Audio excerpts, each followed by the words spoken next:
Hello everyone, welcome back to Learning World Classes. I am Harshita and I am back with the part 2 of preposition. That is the sixth topic of our part of speech series. Okay, so before this video we have completed an introduction of the prepositions, that what is prepositions and how can we use them, and there are so many kinds of preposition. ठीक है, तो preposition is a combination of two words, that is pre plus position, before plus place. Okay, तो preposition एक ऐसे words होते हैं जो noun या प्रोनाउन से पहले लगते हैं और जो उनके बीच में जो हमारा नाउन या प्रोनाउन है या जो भी सब्जेक्ट सेंटेंस है हमारा, उसके अंदर जो वर्ड्स हैं या जो सब्जेक्ट प्रेडिकेट हैं उनके बारे में जो रिलेशनशिप है उसको डिस्क्राइब करते हैं. ठीक है, तो ये है हमारे प्रीपोजिशन. अब प्रीपोजिशन होते हैं बहुत सारे टाइप्स के. तो in this video we will going to describe about preposition of location. ठीक है, जो प्रीपोजिशन या जो वर्ड्स लोकेशन को डिनोट करते हैं डिनोट करते हैं, जैसे कि लोकेशन है यानी कि स्थान या फिर प्लेस, बताते हैं कि कोई चीज़ कहाँ पर है, ऊपर नीचे पास में, इस तरीके से. ठीक है, सो हम one by one in prepositions को पढ़ेंगे, उनके हिंदी मीनिंग के बारे में जानेंगे और उनके एग्जाम्पल्स को देखेंगे.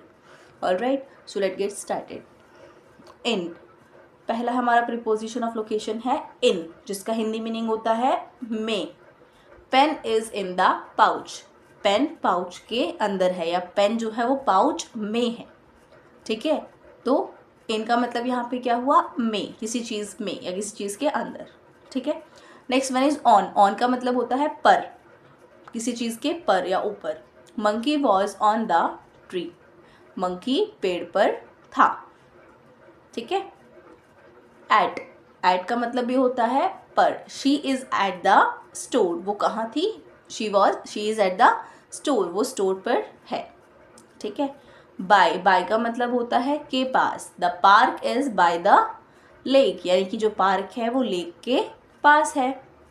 विद, के साथ. निया इज विद हर फ्रेंड्स, यानी कि जो निया है वो अपने फ्रेंड्स के साथ है. अंडर, के नीचे.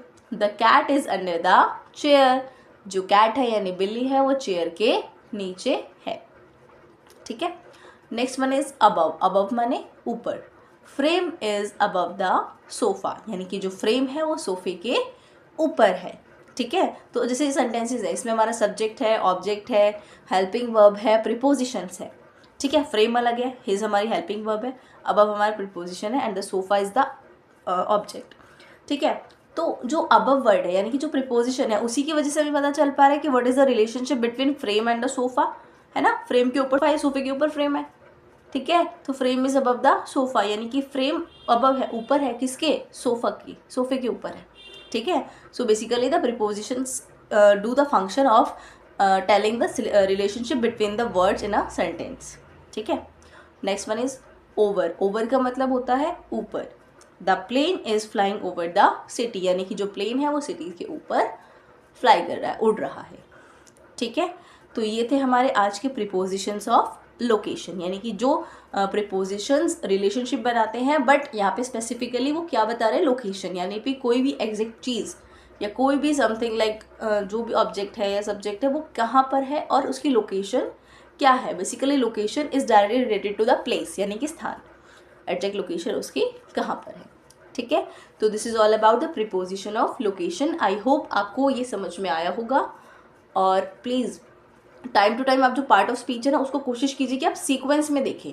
ठीक है, बिकॉज इस तरीके से हमने उस प्लेलिस्ट को बनाया है कि आप नाउन से लेकर के noun, pronoun, verb, adverb, adjective, सब चीज़ों को लाइन बाय लाइन अगर आप समझेंगे तो it will very easily to connect the things. ठीक है, क्योंकि एक टॉपिक के लिए दूसरा टॉपिक का होना बहुत ज़्यादा इंपॉर्टेंट है, because all the topics of the grammar are interlinked.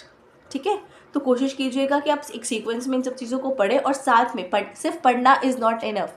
Not my seeing, जो आप वीडियो देखते हो वो इज़ नॉट इनफ. ठीक है, आप साथ में क्या कर सकते हैं ना, लाइक अपनी कोई भी बुक है, सिलेबस की बुक है, अपनी क्लास की बुक्स है, उनमें से प्रैक्टिस कीजिए. ठीक है, उन बुक्स को रीड कीजिए. बुक्स में से आप, जैसे आपने नाउन का टॉपिक पढ़ लिया, ठीक है, वीडियो से कवर अप कर लिया, यू हैव मेक नोट्स, आपने नोट्स भी बना ली, सब कुछ रेडी है, बट अब उसके बाद आप उन बुक्स को पढ़ें, उसमें से आप जो नाउन है उसके टाइप्स को ढूंढें, like common noun, proper noun, जो भी है उसको सर्च करो, तो तो तभी आपका फ़ायदा तभी होगा कि जब आप टॉपिक पढ़ने के बाद सेल्फ स्टडी करोगे, ठीक है।